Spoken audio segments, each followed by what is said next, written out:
কাল আমাদের পাড়ায় শীতলা পুজো বলে দেখো আজ তার জন্য সমস্ত রান্নার সরঞ্জাম করা হচ্ছে। এখানে মা বসিয়ে দিয়েছে ভাত, ভাতটা পান্তা হবে। আর এখানে আলু সেদ্ধ রয়েছে। আর এখানে দেখো আমি ডাল পেস্ট করে মা রেখেছিল, তার মধ্যে যা যা মশলা দেওয়া সেগুলো দিয়েছি। দেওয়ার পর এখন এই যে বড়াগুলোকে ভাজছি।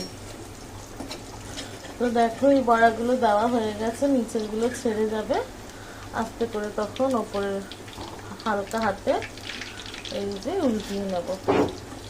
এই বড়াগুলো কিন্তু অনেক মজার হয় খেতে, শুধু শীতলা পুজো বলে না, যে কোনো টাইমেই তোমরা বানিয়ে এরকম গরমকালে জল ঢালা ভাতের সাথে বড়া ভাজা খেতেই পারো।